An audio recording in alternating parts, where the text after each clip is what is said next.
What's up, bosses? Welcome to About Her Business, the podcast where we leave all the gossip at the door and get straight down to business. I'm your host, John Tay, and today we have keynote speaker and author of Now What? Navigate Change and Move Forward When You Feel Stuck, Miss Lisa Boehm. Now, Miss Boehm helps high performing women and teams navigate burnout, uncertainty, and major transitions without losing themselves in the process using her signature reset framework and 1% shift strategy. And she's helping us stay in the game today on what she means business. So, ladies, grab those cups and those notepads and let's get down to it. Welcome, Miss Boehm.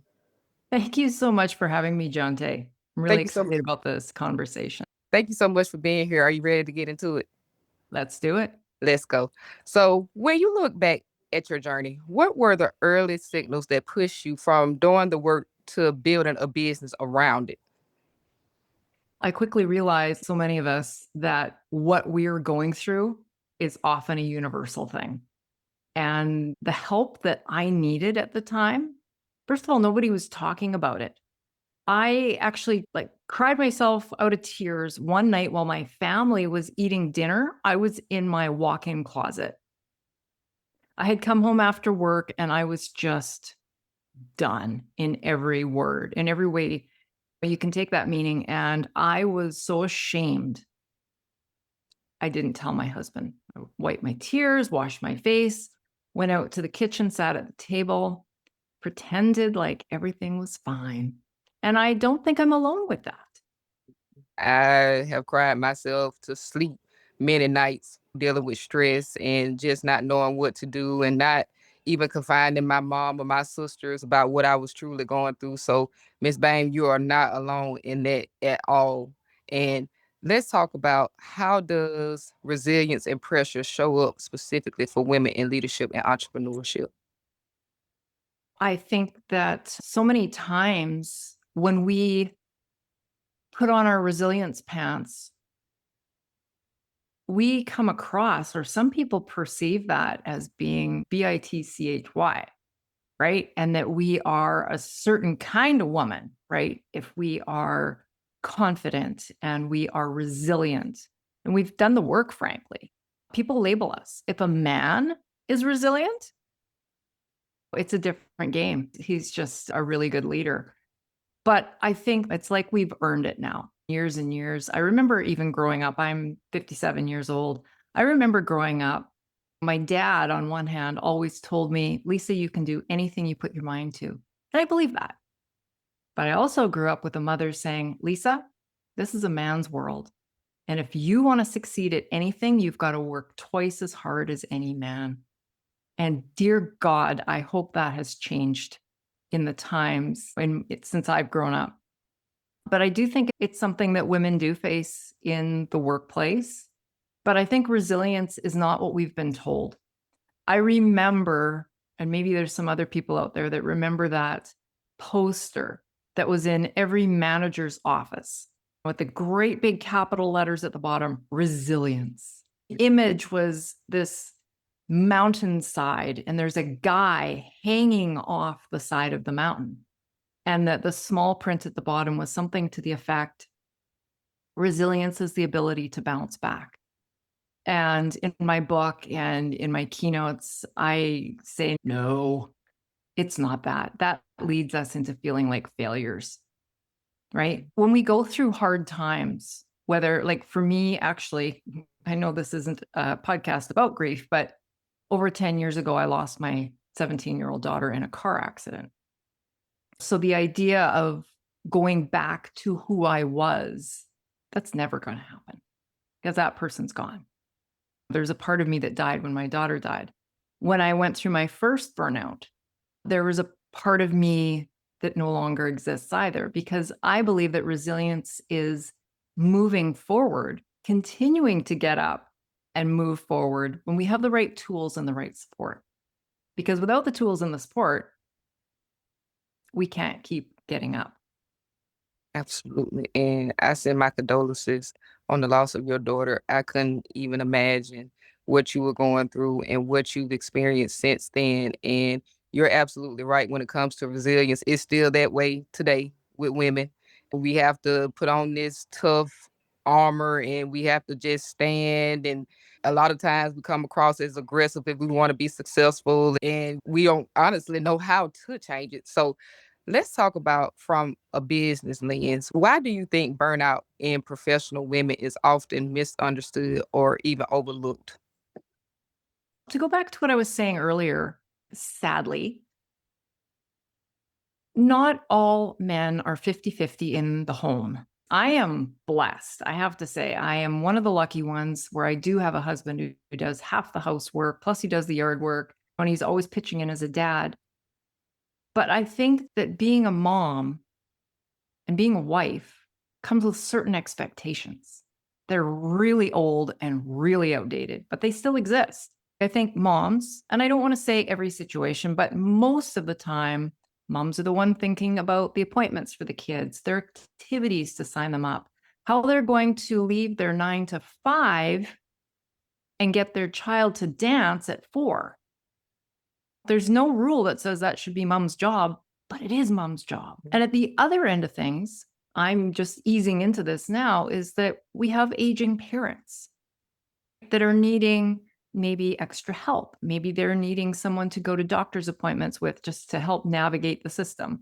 All these extra little things. Whether you are the daughter or the daughter in law, that's an untold expectation that suddenly lands on your plate.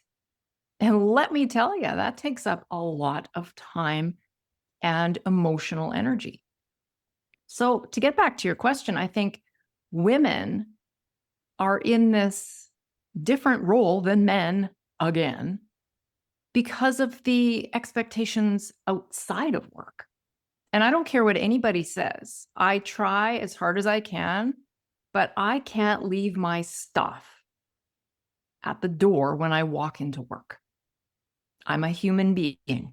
It is with me. I'm still playing over. My mom was in the emergency yesterday. She's in heart failure. And my son, after my daughter died, I can't tell you how concerned and overwhelmed with worry I was with my son, who was 15 at the time and coping in the most unhealthy ways, I might add. So we've got all this stuff going on in our head. And it's not like we can take that and just put it over in the corner and do our job. So I think that's where women have a unique situation when it comes to burnout because we're doing it all. Absolutely. And I can just think back to when my grandmother was living. My mom, she was working a 9 to 5. She was being a mother to 3 kids. She was being a wife to my dad. And she was taking care of her mother who was sick at the time. And, she was balancing it all. And you just brought me full circle to what she may have been going through. I saw, I think it was a week or so ago, it was a meme, it was a video, and it was a cartoon. It wasn't two real people, but there was a mom and a dad walking along. Mom was holding a little boy's hand, and a brick fell onto the dad's shoulder and it said work. And then a brick fell onto mom's shoulder and it was work. Another brick fell onto mom's shoulder and it was childcare. Another brick fell onto mom's shoulder and it was all these layers. And at the end of the video, she's pretty stooped over and dragging her feet. And then the other thing that I think of as well is that in addition to all that, at 57, I'm expected to look like I'm 37. I'm expected to be fit. My husband doesn't give a rat's, about a few gray hairs that sprout out, but you can guess where I am sitting for 4 hours getting my hair processed because that pressure, another pressure. I know that's not business, but it comes into that whole nasty system of pressure that we have in every direction. Absolutely. And I love that you brought that up too, because I didn't even think about the personal and physical expectations that people pile on top of us and things like that. You have created an amazing framework entitled the Reset Framework. How did you take a personal or professional philosophy and turn it into a structured, scalable offering to others? I think it comes from I've been mentoring women now, either through grief or life changes and all that kind of thing for 10 years. And I started speaking on larger stages, and my speaking coach was the one who actually pointed out to me Lisa, you've got a bigger story to tell. And she read my grief book, because I have 2 books, my grief book, and she said, "You know what, Lisa? A lot of this applies to anybody going through hardship, whether it's a divorce or job loss or massive stress or adversity, anything like that." And she said, "I'd like you to take a look at this." Because when you're speaking on stage, it's always helpful if people, not only that you have tools for them, but they can remember them. And I'm one of those people, I love a good acronym, right? Because I find that it just makes things easy to remember. So basically, what I did was I took everything that I have used and found helpful in my journey and what my clients have found useful. And I really just basically fit them into 5 pillars, is what I did. So the RESET acronym stands for release. And I think we can all stand to do a little bit of releasing, right? Like we've talked about those bricks on our back, however you want to picture it, boulders in our purse, whatever. And letting go of stuff that we can't control. We can be mad as can be that the world is still a man's world, or we can be mad at the political environment, or we can be upset about certain things that are happening in the workplace. And for what? Right? So the sooner we can learn to release all that no longer serves us. My book gets into it in a deeper way, but really take it off your shoulders. If you can't change it, let it go. Mel Robbins says, let them, right? The second letter is E, it's envision. And I know this is a really hard thing when you are stuck in the muck and you just can't see a way forward. You're juggling 67 balls and you can't possibly imagine setting one down, or you can't imagine that going through this ugly divorce right now is ever going to lead to something better. But it helps you find hope, because I think if we don't have hope, really that is the first thing that gets us up off the floor, is hope. So it's all about finding hope. The S stands for strengthen. And on the most basic sense, it's self-care. And I know people roll their eyes when I say that, but truly, when we're going through difficult times, whether it's work related, personal related, we kind of have to treat ourselves like we're soldiers, warriors, right? You wouldn't send anybody off to war who was not eating well, who wasn't sleeping, who wasn't drinking enough water, all of this, or who wasn't fit and healthy enough to move. You wouldn't send them off to battle. And yet, with these battles that we face in life, so many of us, because we're so used to putting ourselves on the back burner, the most basic thing of eating a healthy meal or going for a walk in the evening or allowing ourselves 8 hours of uninterrupted time to hopefully get some sleep, we think that's a luxury. And it's not. It's a right and it's a need. And the second E is called energize. And now this is something I get a lot of pushback from my audiences and my clients, because it's all about finding joy again. And when we're in the muck and we're stuck, we, first of all, don't think we have time for joy. I remember going to a therapist, a new therapist. And of course, she's tell me what you do, tell me about yourself. And she said, okay, what do you like to do for fun? And I sat there probably for 2 minutes staring with no words because I didn't have a clue. And I started to cry. And it was a huge aha moment for me that I had completely lost myself and that I was not living. I was on a hamster wheel of some kind. So it's a challenge. It's hard to do, but joy and fun, even in small increments, are what fuel us. So we get into that in the book. And then T is take action. None of us, this is no surprise to anybody, but if nothing changes, we can read the books, we can listen to the podcasts, we can go to therapy, all these things. But if we don't actually make changes, nothing changes. So that chapter is all about helping people implement the rest of the reset framework. And that is beautifully. setup from start to finish because I you got me with that energy. Let me just share what the second part of what my therapist told me. Because I said, I don't know what fun is. So she said, I want you to go home, get a piece of paper, and write 2 columns and fill up as much of those columns as you can. Question 1 was, what did you like to do as a kid? And that got my wheels turning because I was the kid who loved to get on my bike and ride around with my friends. And we go to the park and we play tag and we'd run around.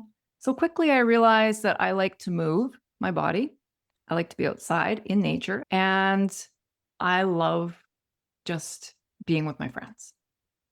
And then the second column, she said, is what are the things that are still on your list that you'd like to do or try or experience in this lifetime?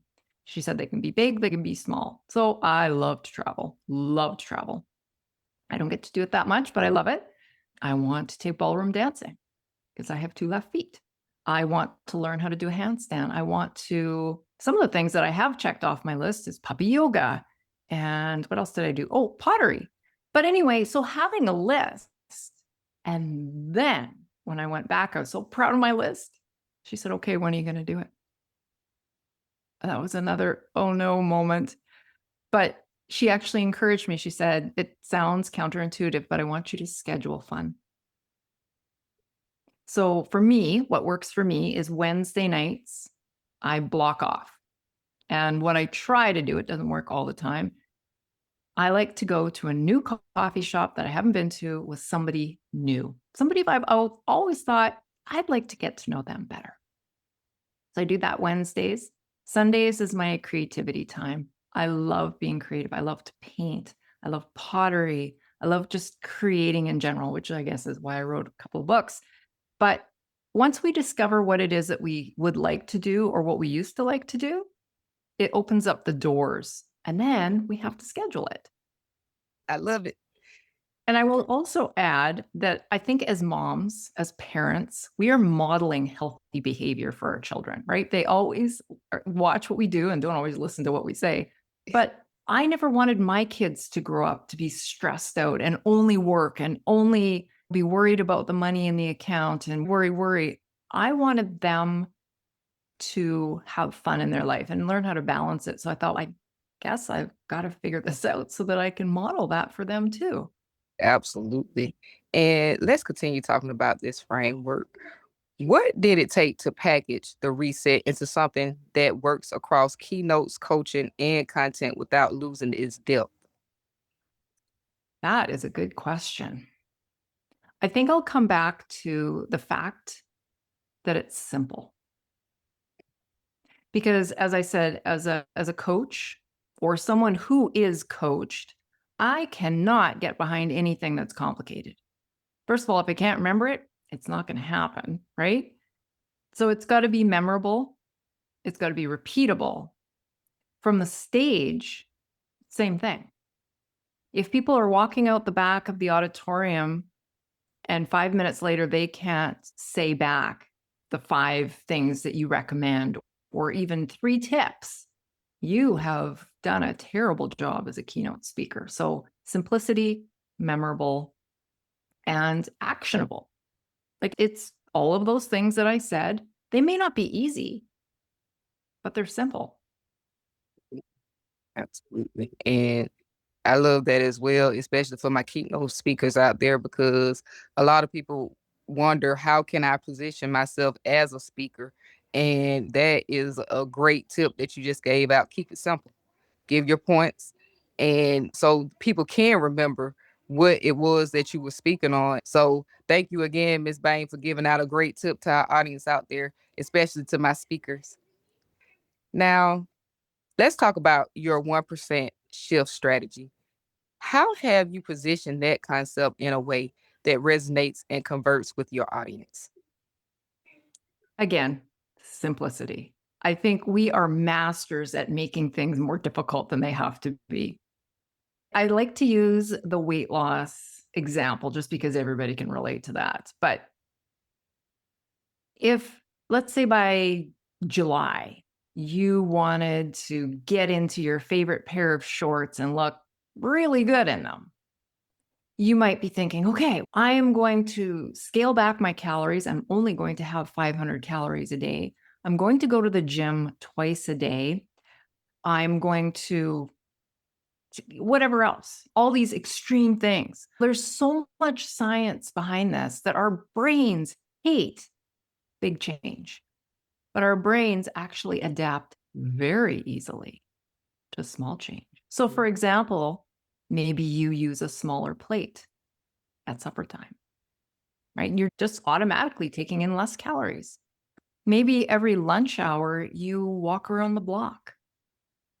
You may not lose 20 pounds in a week, which isn't healthy anyway, but slow, sustainable changes are things that we can stick with.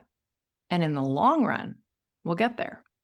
So when I go back even to my time as a newly bereaved mother,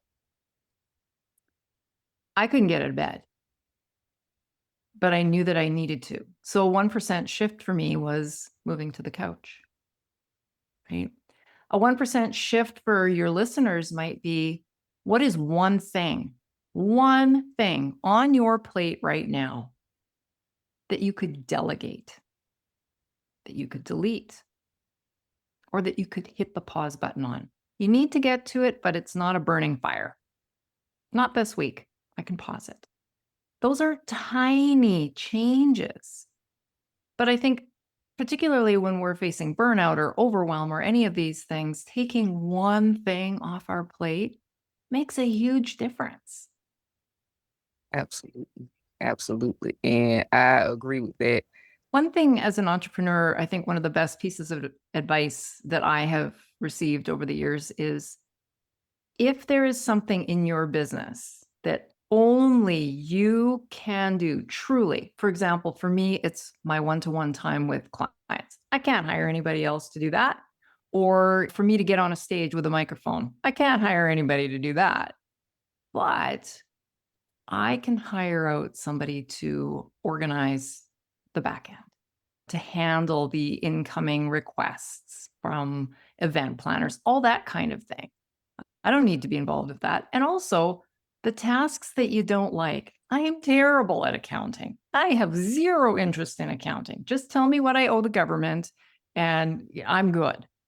That was the best decision I ever made because it just about caused a divorce between my husband and I. Every single month, we were both on edge, and I just hired somebody. So kind of think about what you're good at, what you're not good at, what you love, what you don't love, and start picking one thing a month. And then you can have that time to do the things you're really good at, or to create that next digital product, or whatever it is that can help you actually create more revenue. Absolutely. That is another great tip that Miss Boehm has given out. And I do want to get some advice from you right now. For the women that are building brands in the personal development space, how important is it to balance relatability with authority? And how have you done that? It's the simplest stuff that I think is the most meaningful. Be vulnerable, be yourself. There's enough people out there doing the same thing with the same voice, the same social media, all of it. The world doesn't need more same. The world needs more unique individuals with their own story. I fall into this trap too as a keynote speaker. A lot of speakers look a certain way. I don't fit that mold. And sometimes that's really hard psychologically, right? I'm a little bit older. I'm not the Barbie doll blonde and so on. But the world's not looking for more of that. Be vulnerable. Tell people, like, especially on social media, tell your audience you did something and it flopped. Because I'll tell you, when you are truthful, or you say, I shouldn't have done that, or I am doing too much, now I have to hire this out, whatever it might be, people are going to look at you with more trust. We all know about the trust and all of that stuff, right? People are going to hire people that they know and trust. They're not going to trust someone who is always telling you that everything's perfect, that they have all the answers, that they've only become successful because they've done everything just right. I see that and I go, no, I just instantly don't trust people like that because I know it's not true. So I think it's okay. We don't want to show that we've failed all the time, but I think it's totally okay to be honest and be vulnerable. Share your life and not just your business. I think part of that know and trust factor is knowing the person behind the business. And that's where I have a love-hate relationship with it. But that's where social media can be a beautiful thing, right? Like Instagram stories, for example. That's the place to show behind the scenes. You're in the hair salon and you're in foils and you showed up late and whatever is going on, your favorite dessert, and people resonate with stuff like that. So just be real, I think, is the best advice I can give anybody. And that's the perfect advice to give, honestly, because that's the thing that I do like about social media. And sometimes I'll just go to social media and watch some of my favorite content creators, and they're just being themselves and fixing dinner for their kids, or just talking about how their day went, or talking about how something went wrong with their business. And so I definitely agree with you on that one. You don't never be afraid to say, hey, I messed up, or I had a bad day, because it's somebody else out there that identifies with that as well. Absolutely. Now, let's talk about money. What have been the most effective ways you monetize your expertise, such as in your books, your program, and your speaking engagements? And what should women be thinking about when diversifying income streams such as this? That is an excellent question. And I would say diversifying is probably one of the smartest things you can do. However, getting back to the burnout thing, don't try to do it all at once. Do one thing, get it moving, see if you can automate it as much as you can. So, just to give you a shot of what my business looks like, I would actually say that I have two businesses. One is that I have worked with bereaved mothers for the last 10 years. So, I have a book, I have a membership, actually, like a group support membership. I have the one on one work that I do. And then if we flip over to the resilience and the burnout side, that's where my keynote speaking sits. I do keynotes, actually, oddly enough, in the grief world as well. What else do I do? I've got my book there, mentoring. So, two different things, but they both work well together for me. The grief work, other than my support groups, pretty much is all automated. And that's just come from years of knowing what works, what doesn't, and getting the help because I knew that I could not do some of these smaller tasks all the time. And then speaking is something that's really taken off for me. And I'm just seeing where it goes. Absolutely. Now, you did just mention burnout. So let's talk about that again. Burnout is something that many entrepreneurs and people in general experience quietly. What are practical shifts women, or even I could say men out there, can take right now without stepping away from their business entirely? I think need to build in breaks. A lot of entrepreneurs, myself included, I had a full-time job and then I cut back to part-time and then casual now. But a lot of us have built our business alongside a 9 to 5, at least in the beginning. That's a lot of hours, a lot of hours. So you need to build in breaks. I used to come home from work, shovel in my supper as quick as I could, get whatever I needed to done, and I was in the office. And I'd work till bedtime, and then I'd wonder why I couldn't sleep. But we need to build in breaks. We need to build in buffers. I would say that's tip number one. You will burn out if you don't do that. Be smart about building. And as to circle back to what we talked about earlier, start thinking, build it into your calendar if you need to take a look backwards in your week about one thing that you could delegate or delete or put to the side. every week. I think some key things that you can do as well as batch. I couldn't do that. I do have a grief podcast.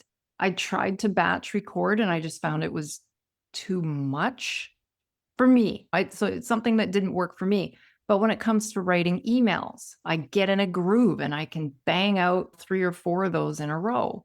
Social media, I also find some days it's a grind, but some days I fall into a groove and I have lots of good ideas.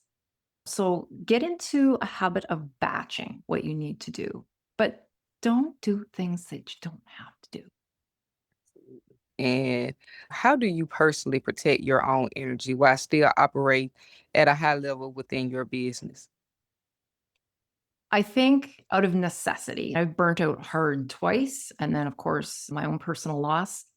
I am super aware of my energy, what gives me energy, what drains my energy. And that's something that I won't negotiate on. I know myself, it's strange as a keynote speaker. I'm an introvert. I love being on stage. I know, right? I love being on stage. I get so much energy on the stage. I love interacting with folks afterwards. But when that event is done and I go home, I'm done for a week. It takes a lot out of me. I also know that there's certain people in my life. I love them, but my goodness, they drain me.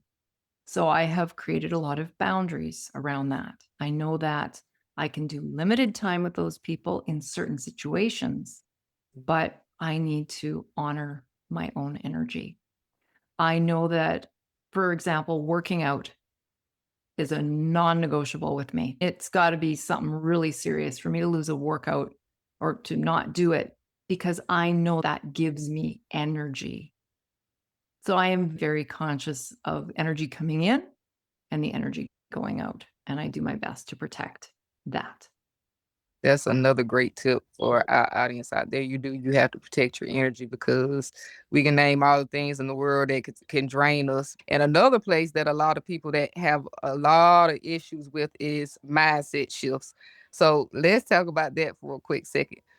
What mindset shifts are necessary for women who feel like they must keep pushing in order to stay relevant or successful, in your opinion? Oh, I think we started the podcast off talking about those mind shifts. It's a man's world. We got to work twice as hard. I'm the mom, so I am the only one that can make the appointments and take them to dance and so on and so forth. Those are old beliefs and old stories we tell ourselves. A lot of these mindset thoughts, let's call them, or beliefs, have been handed down to us either from our parents. And not to say that our parents messed up, but it's just we parent the way we were parented. A lot of the messages that we say to our kids or ourselves are what we heard, right? And same with our parents. But be aware of them. And I always get my clients to do this as well. When you get caught in thinking this way, I'm the only one that can take Katie to dance because I'm the only one that can do a ballet bun or a whatever. Is that a fact? Is that true? I learned how to do it. So certainly my husband could learn how to do it. Or, gee, maybe I could ask my mom to pick her up from school and get the bun done and get her to dance. Do I have to be the one to leave work? No, sometimes I do, but not all the time. So to keep checking back with ourselves, is this a fact or is this just an old belief that I need to change for my own mental health? Absolutely. And I want to talk about your book. It's entitled Now What? Navigate Change and Move Forward When You Feel Stuck. What Mhm. originally inspired you to write this book for others? Interestingly enough, it's the cart before the horse thing. Speaking on stages and talking about the reset framework, and people said, "Where can I buy your book?" And I said, "I don't have a book." And my speaking coach actually said, "Lisa, you need a book. You got to have a book to go with the keynote." So that's really how it was born. Oh, wow. And Can you let our audience know, and we'll of course get the information again at the end of today's episode where they can find the book? Yeah, it's on Amazon. It's Yeah, on Amazon. The quickest way probably to find it, because there are a gazillion books out there, and there's a few of them called Now What, but just search my name. So Lisa K Boehm. Yeah. got it, got it. And we'll be making sure to get all that information again at the end of today's episode. And for the women out there who are in their now what season, how can they turn uncertainty into a strategic pivot instead of a setback? It's all how we look at it, honestly.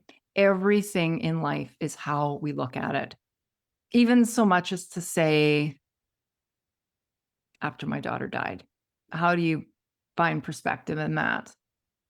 My perspective change was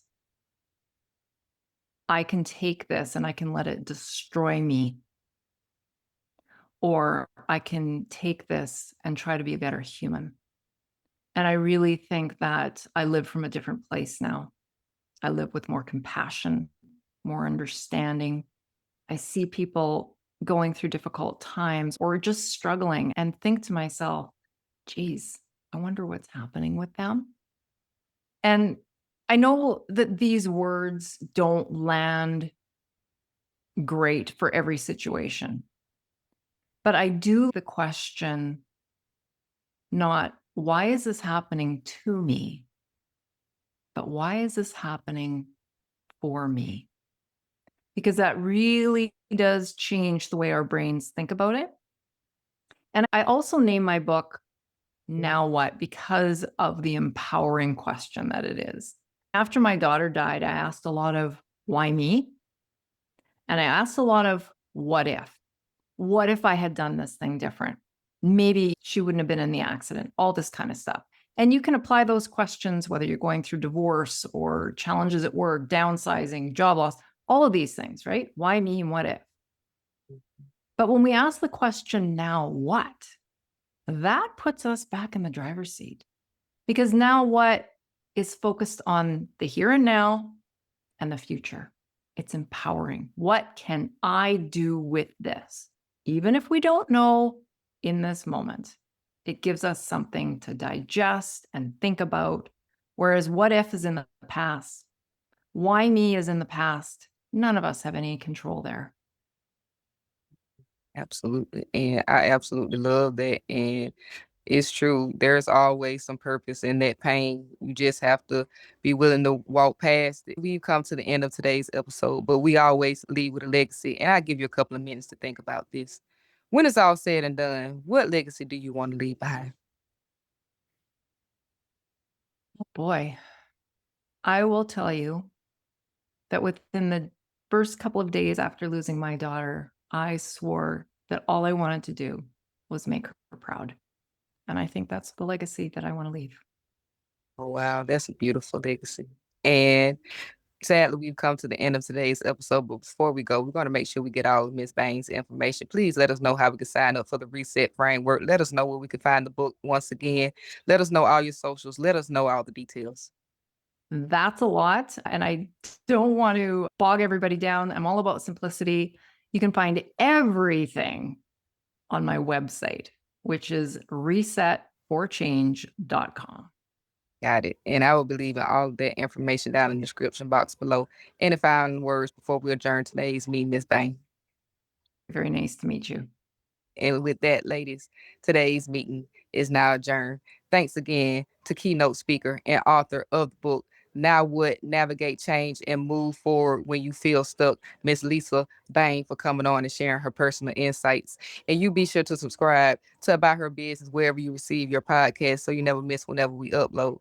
Also, leave me some comments down in the comment section on which industry you think I should interview next. Until next time, keep your goals tight, your circle tighter, and that bank account growing.